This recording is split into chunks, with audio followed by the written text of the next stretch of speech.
Salut les polémistes et bienvenue dans cette vidéo où nous allons analyser le passage de Samuel Buisseret, aussi connu sous le pseudo de Mister Sam, sur le média complotiste Antithèse. Le harcèlement, c'est très simple. Ça se caractérise par un truc, la répétition. La répétition. Moi, je me suis rendu compte qu'à un moment, je harcelais Idriss Aberkane. Parce que dès qu'il faisait un tweet, je le critiquais. Ça, c'est du harcèlement. Il ne faut pas faire, c'est pas bien. On ne sait pas ce que ça a comme impact sur la personne, et pour le peu que j'en sais, ça ne lui a pas fait du bien. Donc voilà. Alors, tout d'abord, c'est confus. En effet, la vidéo ne mentionne pas que Samuel est belge. Donc on ne sait pas s'il parle du droit belge, du droit français ou du droit d'un autre pays. Et cela pose problème car le droit peut varier d'un pays à l'autre, ce qui complique les vérifications. Le harcèlement, c'est très simple. Ça se caractérise par un truc, la répétition. La répétition. Le droit français définit le harcèlement comme la répétition d'actes qui comportent un caractère offensant ou menaçant, ainsi qu'un impact possible ou réel sur la santé mentale et ou physique de la victime. L'intérêt de cette loi est double. Elle vise à protéger les Français et les Françaises du harcèlement, tout en préservant la liberté d'expression en autorisant la critique. En effet, une critique qui porte sur le fond d'une question et non sur la personne elle-même ne constitue pas du harcèlement selon le droit français, puisqu'elle se fait sans recourir à des éléments offensants ou menaçants. Il est important de souligner un fait. Les plus grands désinformateurs sur Internet exploitent cette définition erronée pour se positionner en victime et inciter leurs adeptes à harceler ceux qui les critiquent. C'est une tactique classique que de détourner les définitions pour leur faire dire autre chose. Ainsi, la critique se transforme, comme par magie, en harcèlement et l'emploi du terme complotiste devient la preuve de la fermeture d'esprit de celui qui l'utilise. Si vous avez des doutes sur ce sujet, voici quelques exemples. Dire que la critique équivaut à du harcèlement ferait sans doute très plaisir à Didier Raoult, qui dénonce une harcélosphère, alors que ses collaborateurs les plus proches appartenaient au groupe CIA, un groupe qui, je le rappelle, avait pour objectif d'organiser le harcèlement réel, cette fois-ci, de scientifiques qui remettaient en question les paroles de Raoult. Cela plairait également à Idriss Aberkane qui dénonce haut et fort la harcélosphère, mais qui, rappelons-le, a utilisé la rupture d'Antoine Daoust afin de salir les fact-checkers, ce qui a entraîné le harcèlement de ce dernier. Nous avons aussi Marie Pelletier qui crie au harcèlement de la même manière que les autres et qui a pourtant harcelé de nombreuses personnes telles qu'Antoine Daoust, Yogina, Nandili, etc., etc. Alors je vous ajoute un lien dans la description qui explique tout cela. Et je rappelle mon soutien à toutes les victimes de ces odieux personnages. Alors je tiens aussi à te dire, Samuel, que mettre Aberkane et les victimes de harcèlement sur le même plan, connaissant le passif du gars, c'est particulièrement indécent. Il est essentiel de saisir la distinction entre la critique et le harcèlement, car confondre les deux est à la fois grave et dangereux. Affirmer que la critique équivaut à du harcèlement, alors qu'il n'en est rien, porte préjudice. Cela l'est car les individus convaincus par cette idée pourraient limiter leur liberté d'expression sans aucune justification valable. De plus, cette confusion est dangereuse. Moins les diffuseurs de fausses informations sont contestés, plus ils trouvent un auditoire crédule. Ceci est particulièrement préoccupant dans des contextes où les conséquences peuvent être graves, comme les escroqueries financières ou la désinformation médicale, où les enjeux peuvent aller jusqu'à la mort. En guise de bonus, je ne peux rien dire, j'ai procès. Quel est donc le point commun entre Marie Pelletier et Idriss Aberkane? Les deux utilisent la stratégie des procès pour éviter de devoir se justifier. Effectivement, si quelqu'un demande à Marie Pelletier de se justifier concernant ses accusations de harcèlement, elle répond Je ne peux rien dire, j'ai procès. Et plus le temps passera, plus les gens oublieront et passeront à autre chose. Et c'est exactement la même chose pour Idriss Aberkane et ses procès sur 3 galaxies, 3 planètes et 3 exoplanètes. C'était le petit bonus. Je ne peux rien dire, j'ai procès. On ne sait pas ce que ça a comme impact sur la personne, et pour le peu que j'en sais, ça ne lui a pas fait du bien. Donc voilà. Tu ne savais pas l'impact que ton interview pourrait avoir sur moi, et pourtant cela ne t'a pas empêché de la faire. Et personnellement, pour ce que j'en sais, ça m'a pas fait du bien. J'étais tellement énervé et stressé que j'ai fait une crise de boulimie. Pourquoi le fait de ne pas savoir quel serait l'impact ne t'a pas empêché de réaliser l'interview? Tout simplement parce que t'exprimer sur cette chaîne YouTube révèle simplement de l'exercice de ta liberté d'expression, tout comme la critique en France est une manifestation de cette même liberté. C'est pourquoi, malgré l'impact négatif que cette interview a eu sur moi, je ne te conseillerai jamais de t'auto-censurer et de ne pas réaliser ces vidéos. Il est important de comprendre également que chaque prise de parole publique aura un impact négatif sur certaines personnes. Plutôt que de prôner l'autocensure, Il aurait été plus constructif, je pense, d'encourager les individus à minimiser autant que possible cet impact négatif. Il ne s'agit donc pas d'encourager l'autocensure, mais plutôt d'appeler à une plus grande responsabilité. En ce qui te concerne, Samuel, être responsable commence par se préparer à répondre et savoir répondre à des questions orientées, parce que tu es un peu censé savoir où tu mets les pieds, et aussi à ne pas dire des choses fausses. Soudainement, voilà que arrive Internet et le mec du PMU, avec ses théories complètement pétées, peut avoir 1000 followers.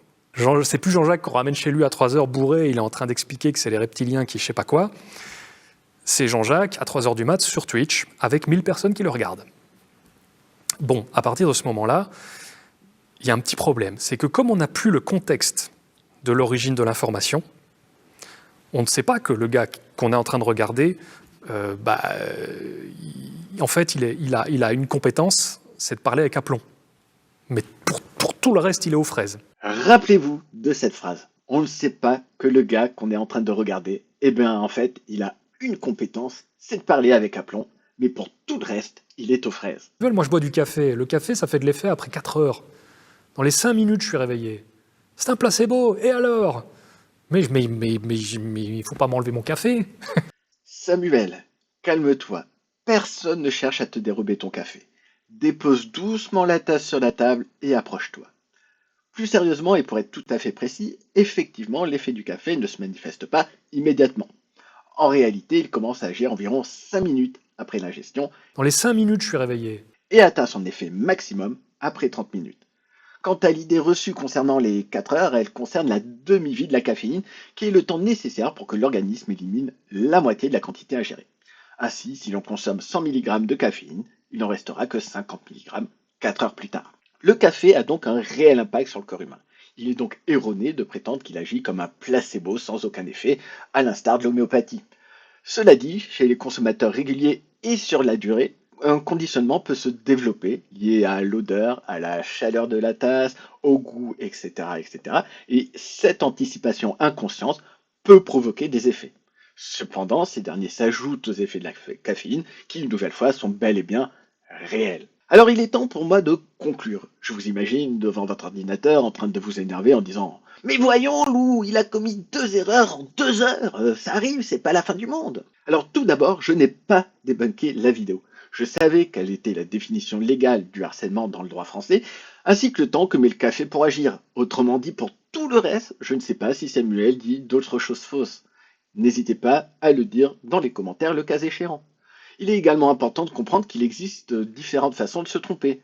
On peut commettre une erreur prudente. Par exemple, dire « je pense que le café est un placebo », ce qui laisse la porte ouverte à la possibilité d'une erreur. Ou bien on peut faire une erreur imprudente, comme affirmer « le café est un placebo ».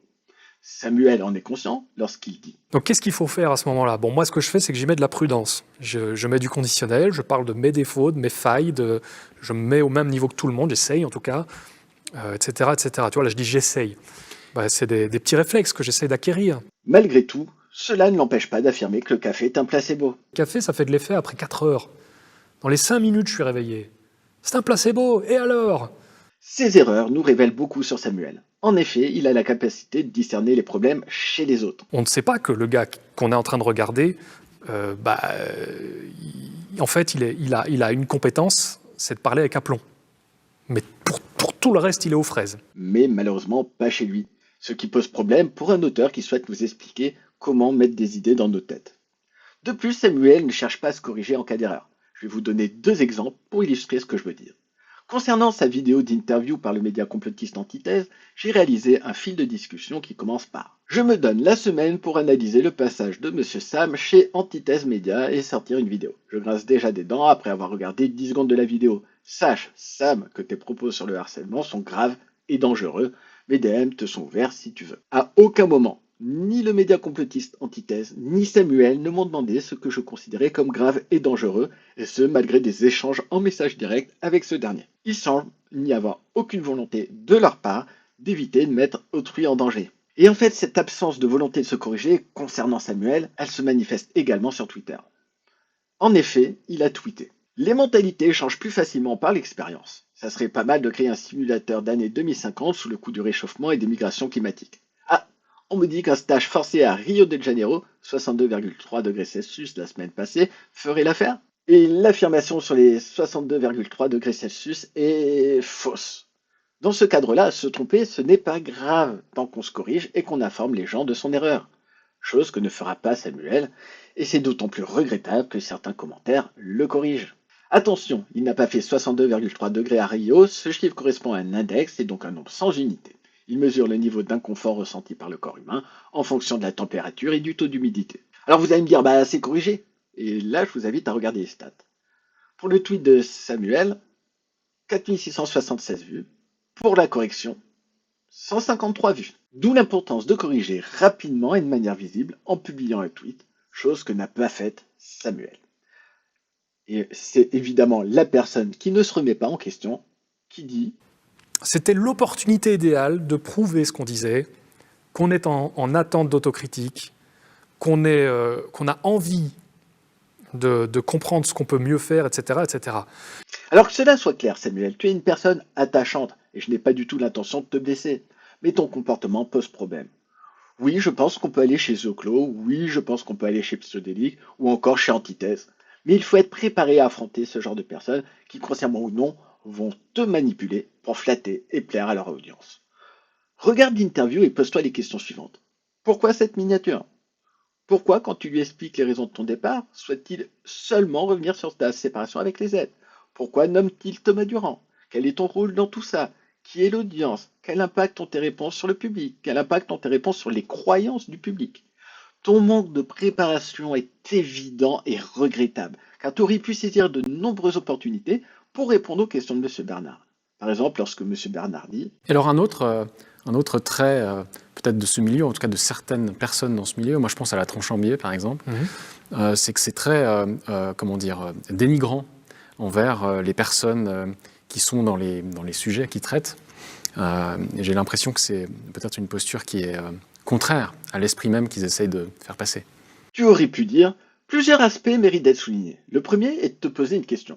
Combien de vidéos de la chaîne La Tronchambier as-tu visionné? Aujourd'hui, cette chaîne YouTube compte plus de 600 vidéos. Il est donc probable que tu n'as qu'une compréhension fragmentaire de ce qu'est et n'est pas La Tronchambier. Cette situation est applicable à tout un chacun sur Internet. Nous n'avons qu'une vision partielle des choses car les algorithmes ne nous exposent qu'à une fraction de l'ensemble. Cela dit, obtenir une perspective globale de YouTube, Twitter ou d'autres plateformes est possible et constitue même une profession, celle de data analyst. Le data analyst, par exemple, pourrait télécharger toutes les vidéos, convertir l'audio en texte, puis analyser ce dernier à l'aide de code informatique et d'intelligence artificielle. Mais comme la grande majorité des gens ne sont pas en mesure de faire cela, il devient alors crucial de citer ses sources, et ce pour de nombreuses raisons. Déjà, c'est une marque d'honnêteté que d'offrir à autrui la possibilité de vérifier par soi-même. De plus, cela permet de comprendre clairement le sujet et d'éviter les malentendus.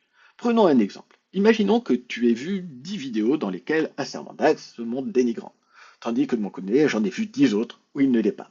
Pour toi, 100% des vidéos sont dénigrantes, alors que pour moi, aucune ne l'est. Si nous mettons en commun nos vidéos, alors 50% des vidéos vues seront jugées dénigrantes.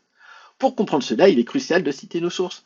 Il ne faut pas oublier non plus l'effet de bulle de fil qui peut accentuer une perception à cause des algorithmes, etc., etc., etc. Je m'arrête là, car je pourrais continuer longtemps. Mais tu as eu de nombreuses occasions de faire réfléchir les auditeurs et de semer une graine de questionnement durant l'interview, et au final, tu n'en as saisi quasiment aucune. Et c'est d'autant plus dommage de ne jamais nuancer les questions qui sont posées, d'autant plus qu'elles sont bien orientées et manipulatoires. Je ne sais pas pour vous, mais une chose m'a vraiment gêné. C'est la mise en avant de la Tronchambier dans cette vidéo. C'est le seul sceptique mentionné, et c'est uniquement pour souligner que son comportement est problématique. Je voulais conclure sur cette note un peu amère, et j'ai découvert quelque chose au sujet de M. Bernard. Cela m'a permis de mieux comprendre le contexte et l'orientation de ces questions. M. Bernard a des affinités avec l'anthroposophie, comme il l'a mentionné dans un article sur son blog.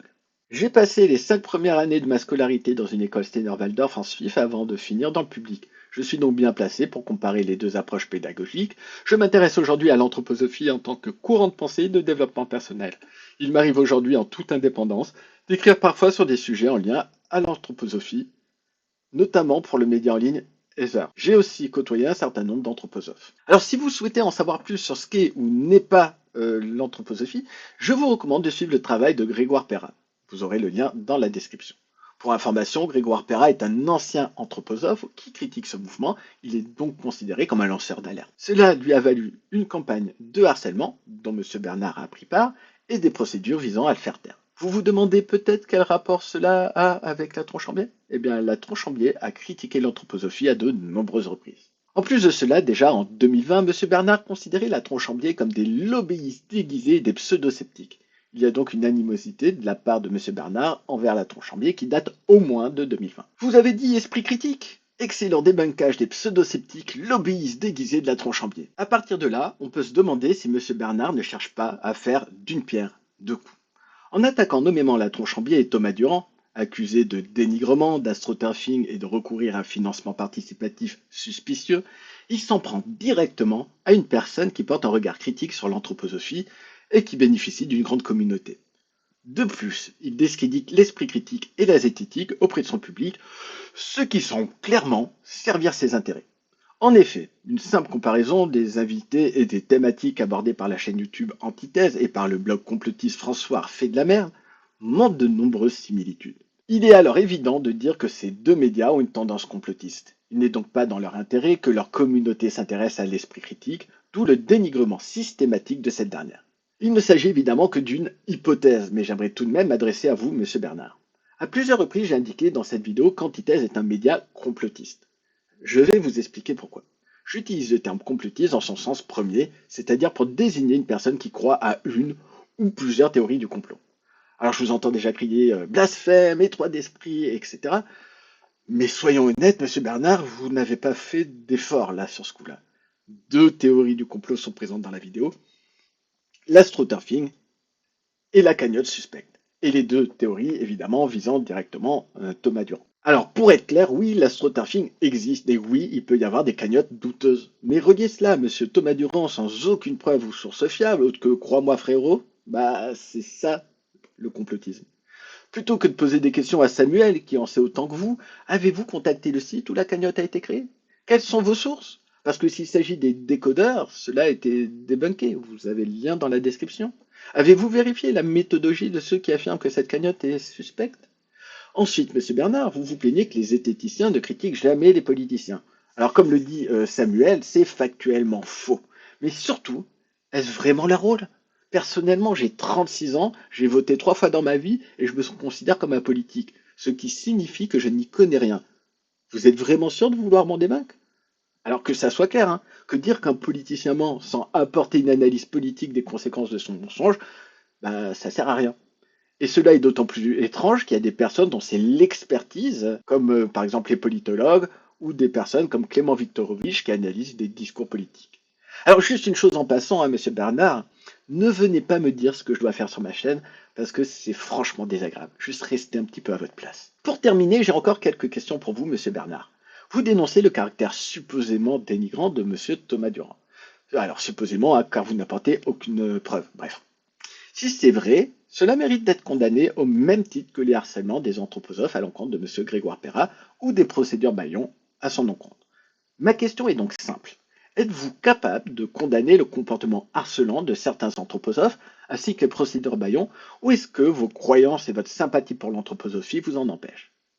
À ceux qui voudraient dire gna gna gna, t'es qui pour dire ça? Je tiens simplement à rappeler que je ne fais que poser des questions. Maintenant, parlons de Samuel. Te concernant, Samuel, il est important de comprendre que cette interview va bien au-delà de dire des choses fausses ou de ne pas se corriger. Le seul objectif de cette interview est de dénigrer l'esprit critique et la zététique. Il suffit de regarder la miniature, les questions orientées, les titres des chapitres. Tu es manipulé dans ce sens. Tu es là uniquement pour servir de pion.